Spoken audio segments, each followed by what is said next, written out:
3 छोटे सुअर। एक जंगल में 3 नन्हे सुअर अपनी माँ के साथ रहते थे। कुछ समय बाद जब वो बड़े हुए तो उनकी माँ ने उन्हें बुलाया और कहा, मेरे प्यारे बेटों, तुम तीनों अब खुद की देखभाल कर सकते हो और खुद के दम पर अपना जीवन भी जी सकते हो। इसलिए अब मेरी ख्वाहिश है कि तुम तीनों इस जंगल के बाहर जाओ, दुनिया घूमो और अपनी मर्जी से जिंदगी को जियो। इसलिए वे एक दूसरे जंगल की तरफ निकल पड़े और एक दिन उन्होंने यह निर्णय लिया कि वे अपने खुद के घर बनाएंगे और अलग से रहेंगे। सबसे छोटे पिग ने अपना घर भूसा से बनाया, दूसरे भाई ने लकड़ी का घर बनाने का फैसला किया।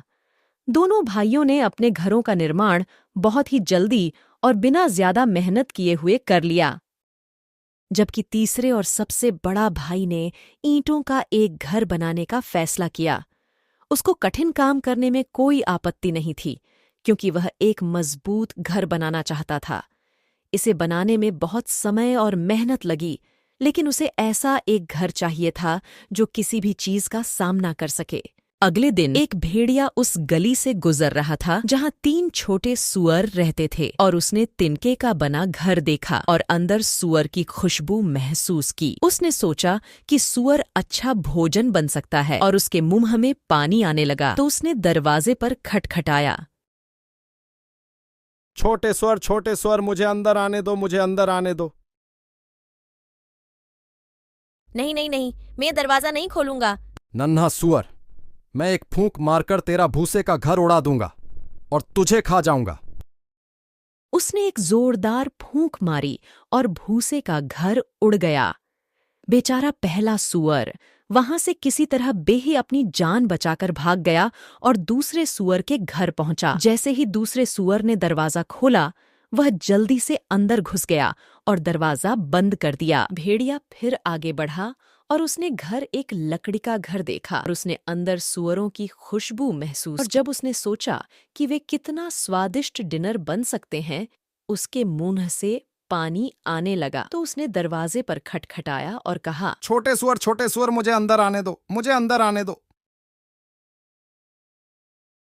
नहीं नहीं नहीं, हम दरवाजा नहीं खोलेंगे। नन्हे सुअरों, तुम्हें क्या लगता है, अगर तुम दरवाजा नहीं खोलेगे तो क्या तुम दोनों जिंदा बच जाओगे? इस टहनियों से बने घर को मैं एक झटके में ही तोड़ सकता हूं। तब उसने धमकाया और फूंका और उसने घर उड़ा दिया।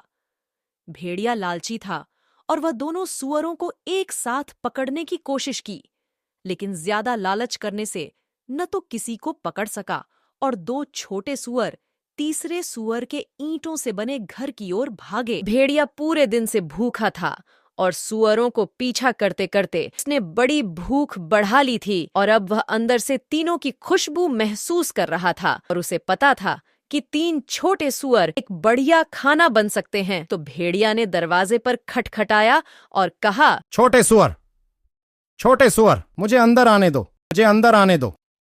नहीं नहीं नहीं, हम दरवाजा नहीं खोलेंगे। मैं फिर भी तुम तीनों को मारकर खा जाऊंगा। मैं इस घर को भी तोड़ सकता हूं।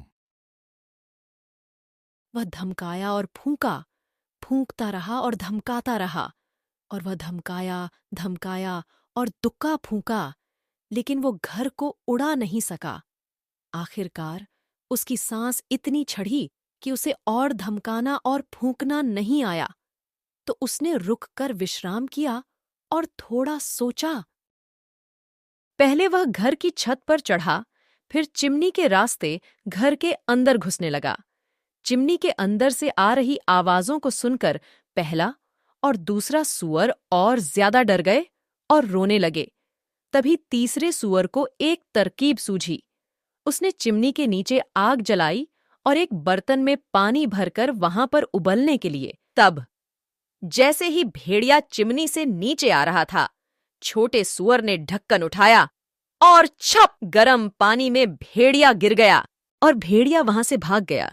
कभी भी तीनों छोटे सुअरों को उसने फिर से परेशान नहीं किया, और इसी तरह तीनों छोटे सुअर अपने मजबूत ईंटों से बने घर में सुखी जीवन बिताते रहे। हमेशा याद रखे कि मेहनत और योजना हमेशा सफलता लाती है। Dum-de-dum, the animals play, the day is done.